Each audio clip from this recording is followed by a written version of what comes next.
Gentlemen, wherever you are, and gentle ladies, wherever you are. I mean, ladies and gentlemen, wherever you are, in whichever continent you are now, awake, working, studying, or even sleeping.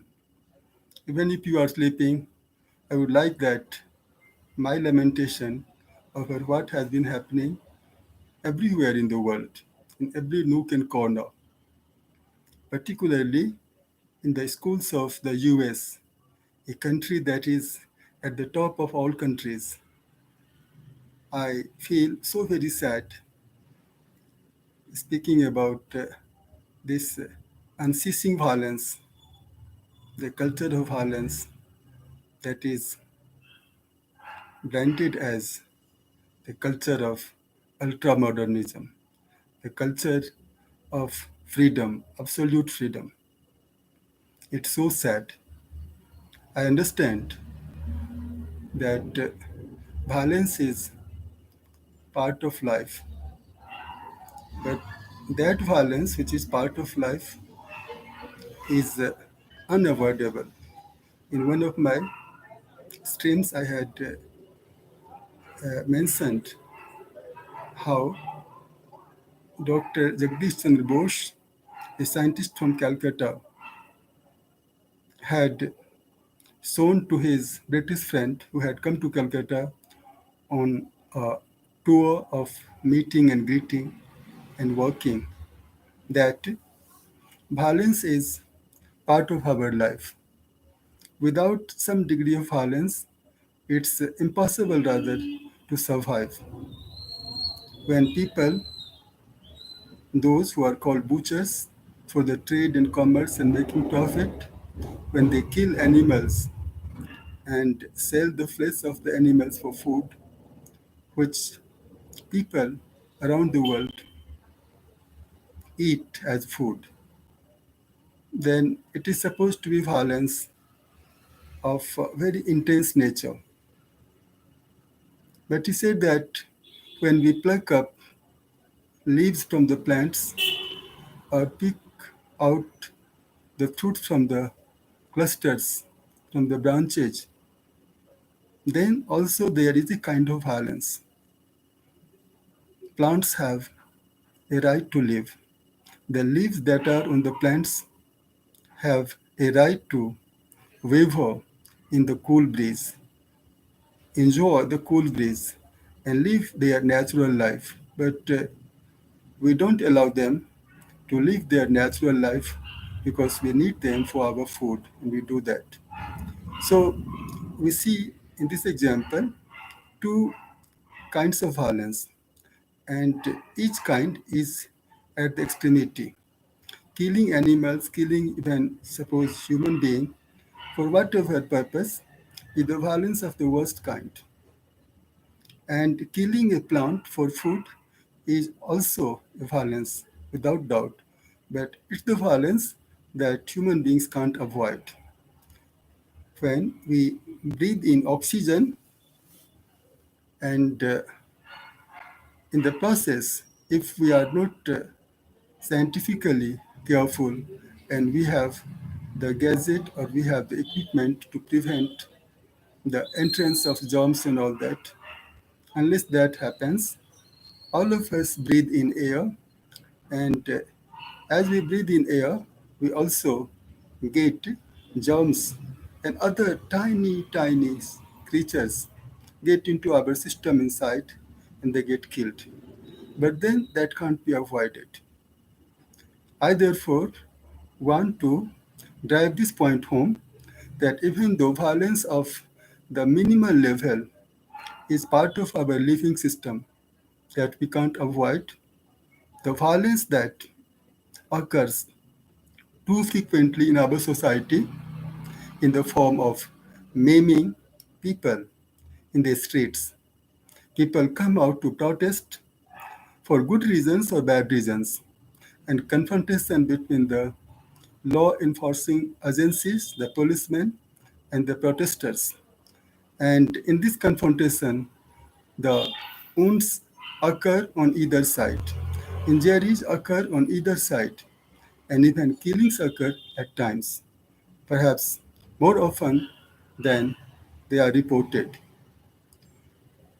It is very sad reflection of our society when we know that violence is not a solution to any problem.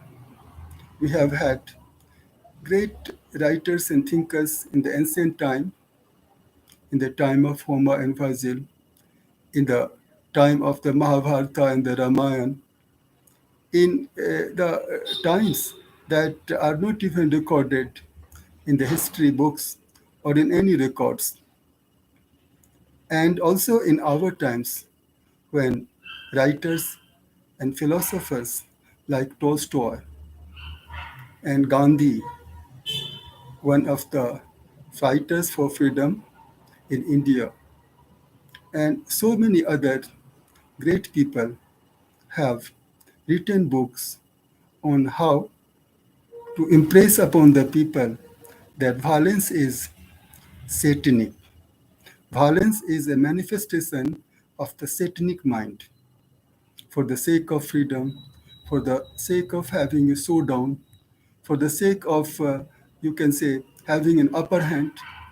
We go using unfair means of the worst kind.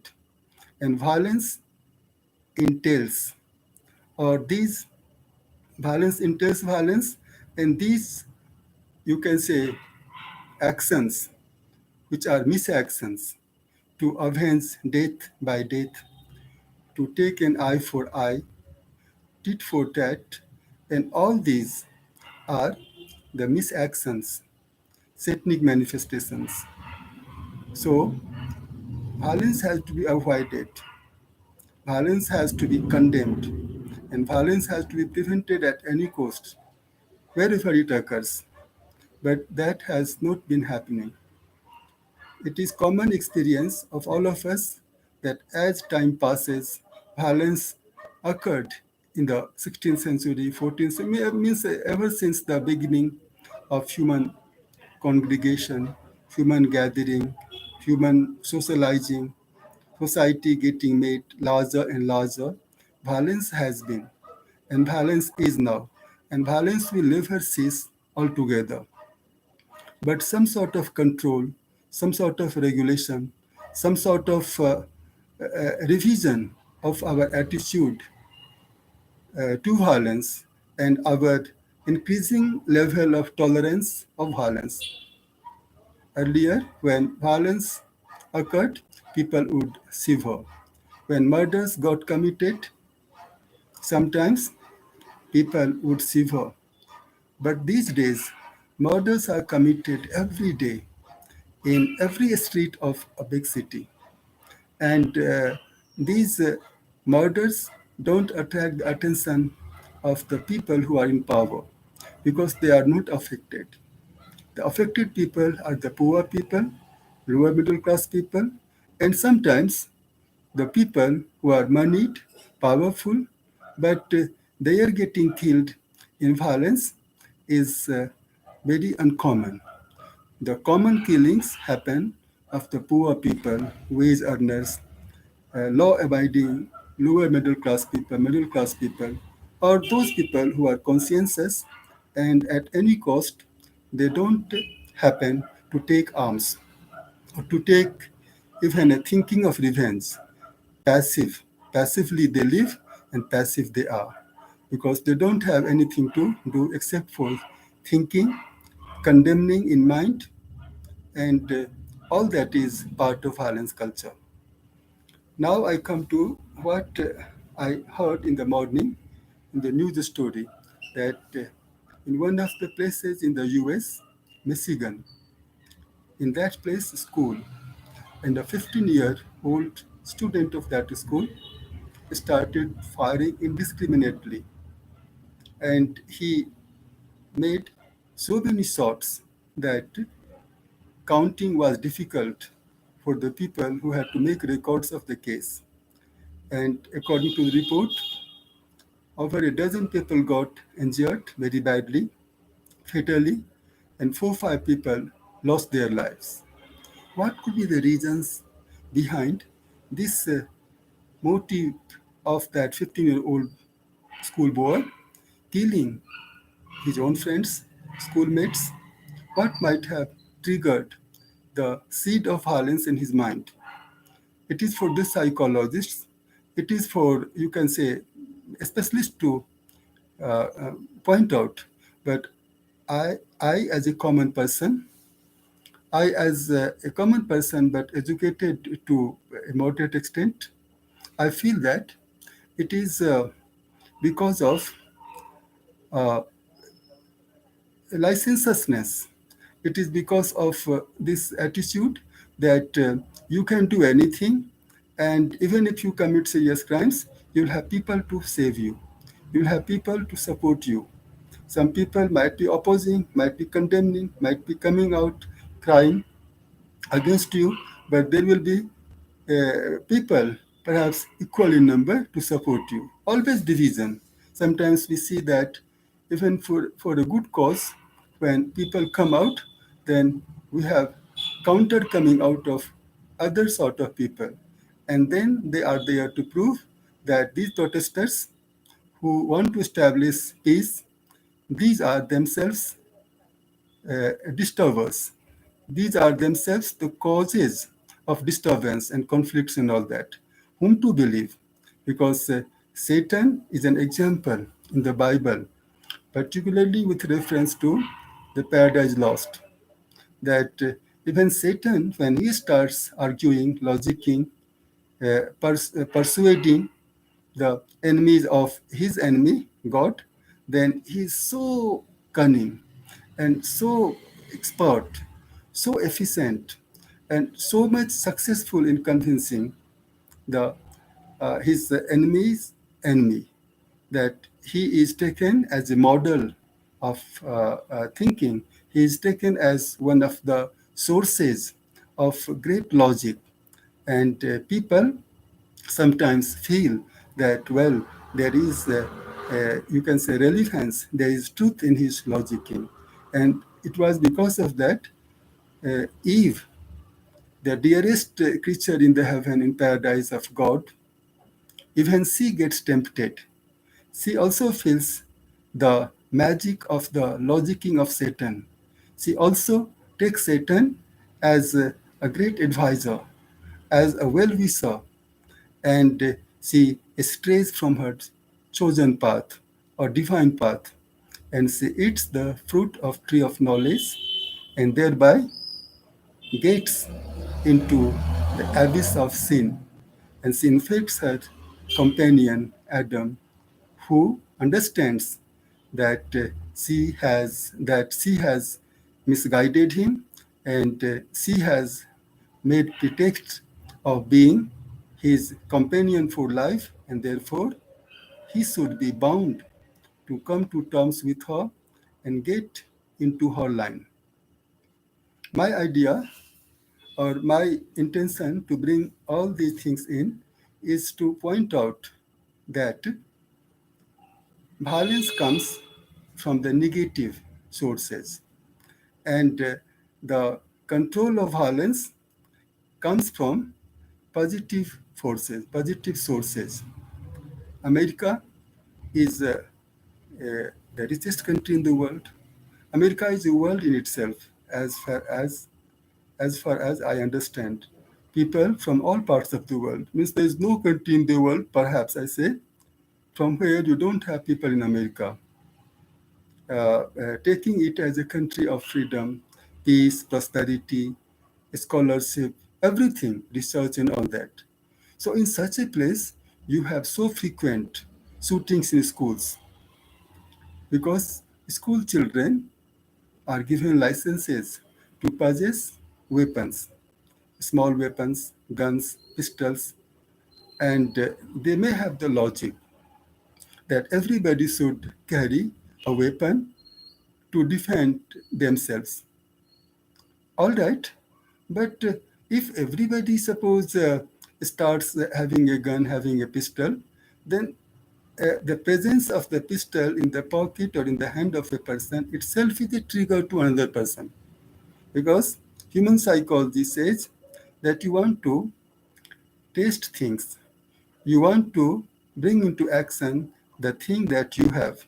If you have bought a bat to play cricket, you would like to swing it around your shoulders or left and right because you want to feel the weight of the bat. You want to feel the smoothness of the swings of the bat. And you have pleasure or you have some knowledge of what sort of bat you have and how much comfortable you are with it.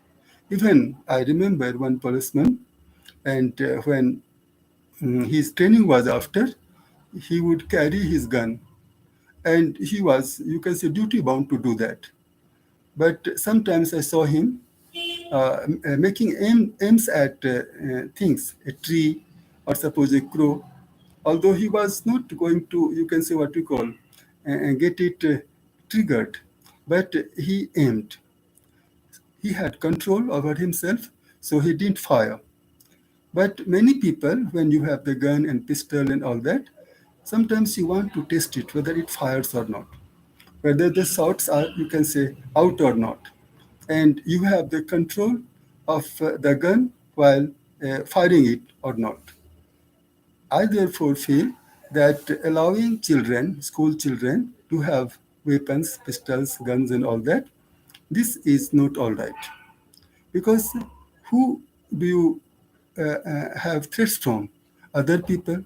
When nobody has, suppose you can say, the weapon, only the military men, the policemen, the people who need guns and all that to control crimes, to control gang wars, or those who are stationed at the borders, even suppose Butter and Russell, Goldsmith, great people, and myself also as a humble human being, I feel that, well, uh, they are not needed. Society has to be free for all.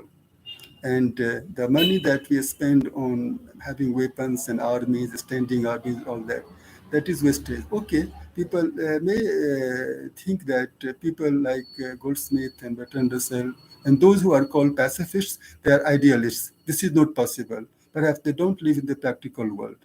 So can they speak about me that, well, I speak foolishly.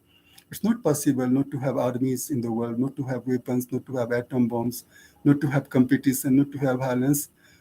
I never say that we shouldn't have weapons, but to the level or to the extent that is very essential.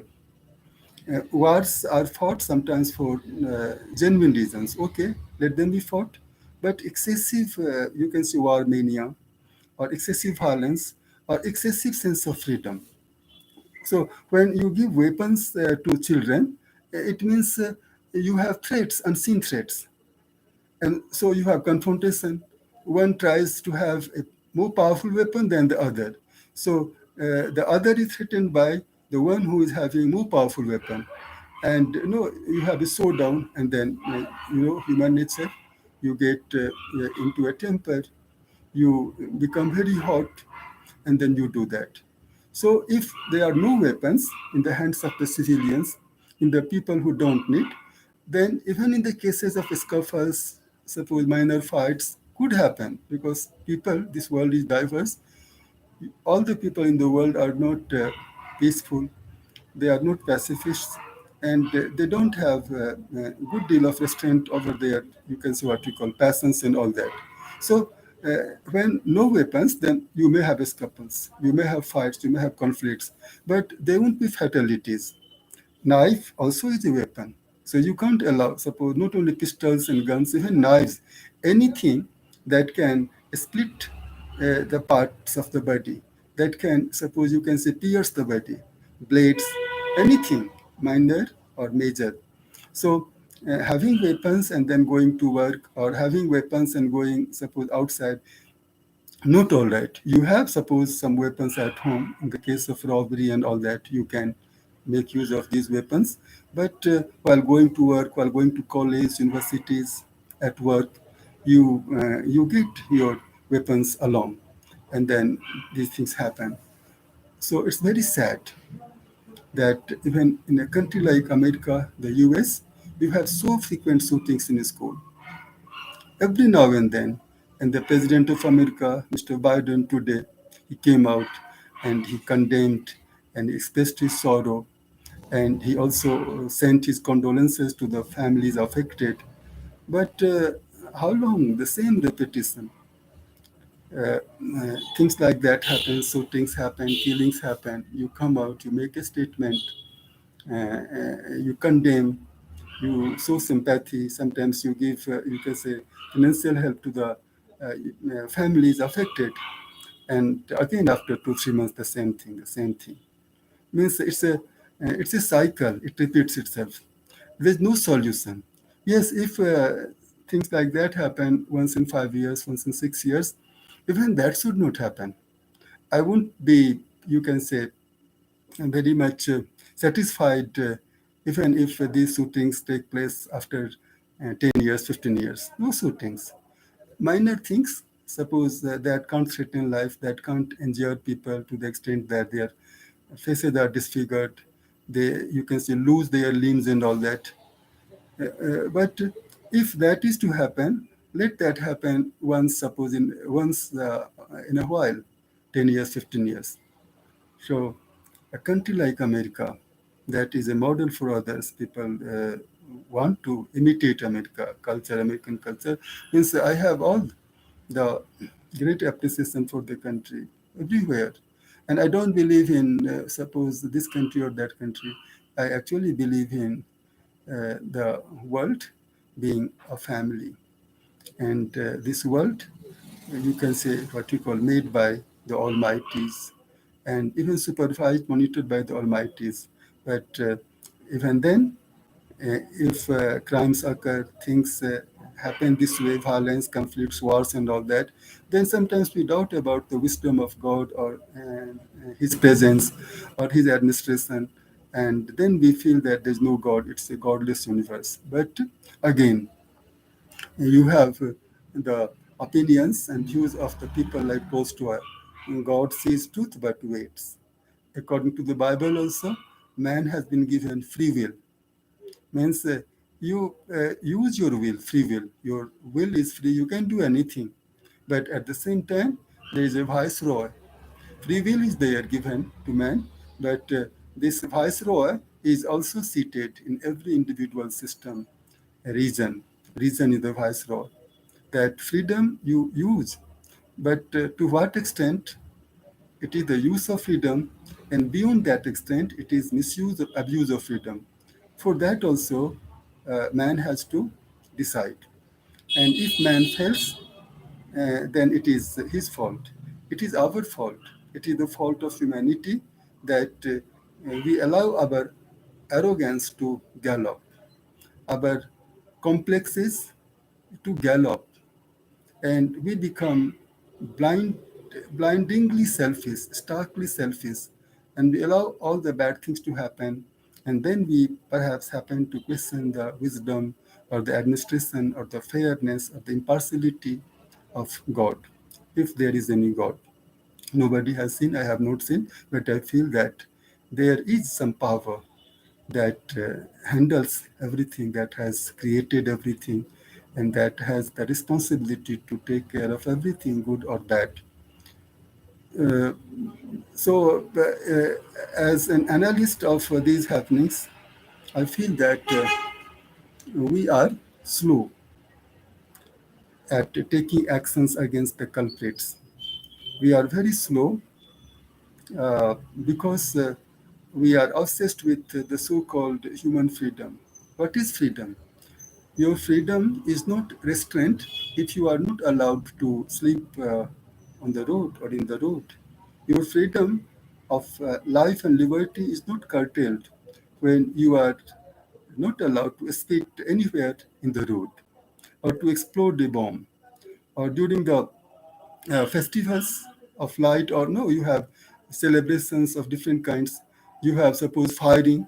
People go to the church, and then they have, suppose, illuminations, and in the process some people, suppose, even fire for elation, they say, and that fire turns into a misfire, and then you have casualties and all that. So we are tolerant to this unbridled freedom. Freedom has to be regulated. Freedom has to be conditioned. Freedom has to be self-conditioned. But if people don't have that strong self, then such people's freedom has to be conditioned by laws, by civility, by precedents, and by, you can say, prompt actions. See, a 15-year-old boy should be dreaming about being a scientist, a musician, a footballer like Pele. You can say if she is a girl, then she should be dreaming of being, suppose, Steffi Graf, tennis player, or a scientist, whatever, a farmer, a gardener. You only choose to be a gardener. You don't choose to be a scientist, and there's nothing bad about that, because a gardener is a functionary in society. He's a human being. He works very hard, and sometimes some gardeners are very artistic also. Some gardeners put their soul into the, you can say, plants, in nurturing the plants, in seeing them blossom out. And such gardeners, they are models for others. So violence everywhere. There's no day when people are not killed in hundreds and thousands. Some people might say, oh, that's the go of the world. You have the births and the deaths. So deaths may be natural, deaths may be unnatural. As most of the births are natural, but many, many births are unnatural. So natural things, unnatural things keep on happening, and you don't have control. But if there's no control, then that is a matter of anxiety, big anxiety, anarchy. You don't have then certainty about your tomorrow. When you have systems, you have regulations, you have moderations, you have monitorings, then you have this stability in the mind that tomorrow is going to be a normal day, unless there is something unnatural. So calamities in nature, uh, many of the calamities man can control, man can, you can say, take note of, man can learn from, and man can find remedies. But calamities, as we see, one of the calamities, earthquake and all that. You have fires in the forests. Those incidents are more to be controlled, but earthquakes, they say, unpredictable. Now, people can, you can observe safety measures to save their lives during the heavy or very devastating earthquakes. So, what is not within our control, okay, you set that thing aside, you put it aside. But what we can do, even that we are not being able to do. So, violence everywhere. So, feet of violence. How much violence we are going to tolerate? How long we are going to say that, well, it will happen? So, if violence is, you can say, natural, it can happen. Well, you have to digest, you have to take in. But too frequent violence, too frequent conflicts, and these, you can say, situations of violence, or these incidents of violence, that school children, they fire. They fire on their own classmates, schoolmates, and all that. Suppose a rich father has given a pistol to the son, and if the son doesn't agree with the father, and if there is hot argument between the two, then the son fires at the father, and father is gone. Or it may happen that the father is very angry at something that the son has done, and he makes use of his firearm, and the son is shot. Very disturbing, very saddening. I think the world should think. And 5 to 10% people think, and the rest of the people, they understand the values of their thoughts, their ideas, and then they follow. So the world leaders, the true leaders, the conscientious people, the people who have, you can say, who are far-sighted, who have a foresight, such people should come forward, not only from one part of the world, but from different parts of the world. And they should assert, even if your number is very low, even if you are in microscopic minority, your ideas, thoughts, your, you can say, viewpoints, your persuasions will have value. If not immediately, in course of time. Maybe it takes 5 years, But after 5 years, you will see the difference. So don't be silent. Don't remain silent. If you are scattered, then don't allow your, you can say what you call being scattered, longevity. Cut it short. Come out and speak and write and do whatever you can against this culture of violence. It's not a fashion, it's not a good thing, it's not any, you can say, reflection of your brilliance of mind, your education, your suppose intense rebellion. Even if you want to rebel against something which is not all right, weapons should not be given priority. Your words, your ideas, your persuasions, your prayers can have the impact, the good impact on our behavior. But violence for violence, eye for eye, and that will only lead us to nowhere and will fall and fall, you can say, deeper than the depth of hell. I therefore appeal to all the enlightened citizens of the world, great citizens of the world, powerful citizens of the world, that even if you are not affected, even if you have never been affected, you do this for others. And who knows, you have not been affected so far, but tomorrow you are likely to be affected. So, for the continuity of the world, for the stability of this world, we have to, you can say, discourage and we have to condemn in the strongest terms this culture of violence. Only then we can have some, suppose, some stability and some sort of, you can say, belief in ourselves that we human beings can go bad at times, but not so bad as redemption would be impossible. Let us not go to the extent of no point of return, no, you can say, opportunity to come back, and fall becomes inevitable. We have to think and we have to come together. And when I say we, I mean we who are far-sighted, tolerant, pacifists, and you can say self-disciplined and models for others, because you live life, you suffer, but you live life simply, plainly. But you want this world to continue, you want this world to grow in a nice way, where people live, people love one another, and all that. So it's these are not homilies that I'm trying to extend to others or I'm just trying to indulge in. It's very sad. I have not been able to eat properly. I have not been able to find out the real taste in the food items that I take generally. It has saddened me. Frequent shootings in the schools of America, it's extremely sad. And these shootings everywhere in the world. So when such things happen in a place where